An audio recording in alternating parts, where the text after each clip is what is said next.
Oui, bonjour, Monsieur le Président. Salut et merci pour l'invitation.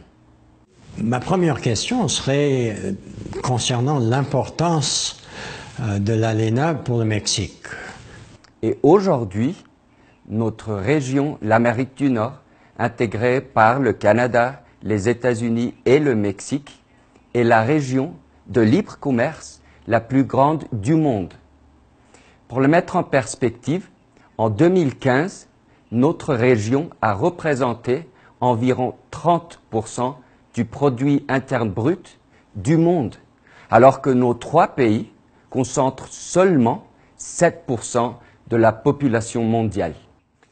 Mais ce qui est vraiment important de comprendre, c'est que ensemble, le Canada, les États-Unis et le Mexique, conjointement, pas séparés, nous sommes la région la plus compétitive de tout le monde.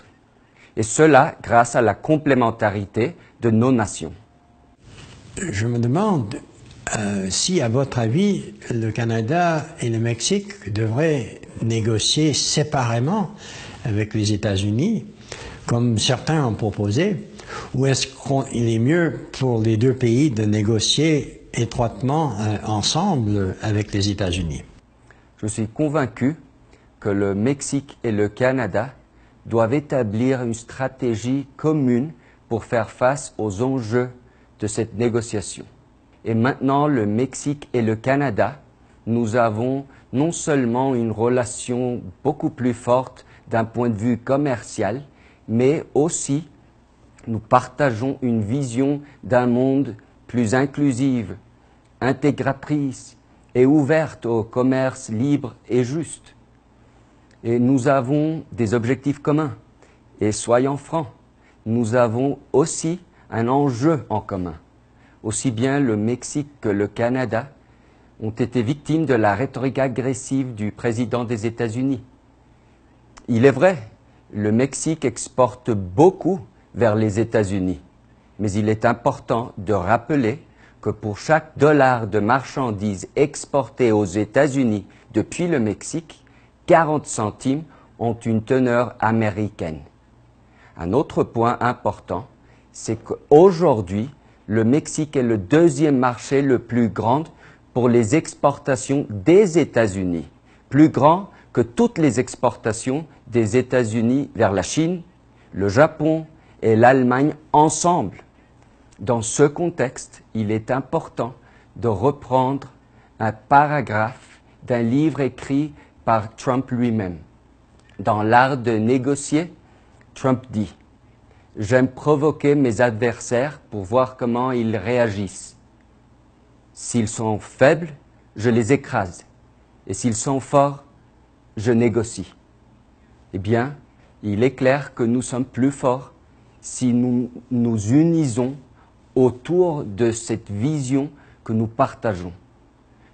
Ma dernière question serait, qu'est-ce que le Canada et le Mexique peuvent faire ensemble pour faire avancer ces négociations afin qu'on maintienne l'ALENA? Je considère que c'est une excellente opportunité pour moderniser notre accord après près de 25 ans.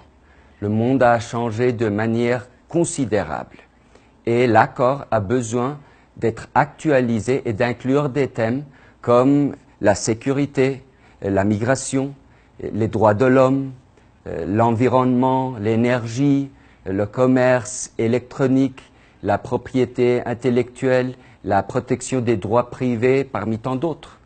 Et en deuxième lieu, c'est notre grande opportunité pour avancer sur le temps et nous préparer pour demain. Il faut comprendre les grands enjeux et opportunités qui sont face à nous. Je veux parler de la convergence de plusieurs perturbations technologiques qui, j'en suis certain, vont avoir un impact important sur nos vies et sur nos sociétés dans les prochaines 15 à 20 années à venir. L'énergie solaire, l'intelligence artificielle, les véhicules autonomes, etc. Je suis convaincu qu'avec la clarté des objectifs, la fermeté, la détermination et la cohérence stratégique, nous pouvons alors mener à bien la renégociation de l'accord pour le bien des citoyens des 3 pays de cette très importante région du monde.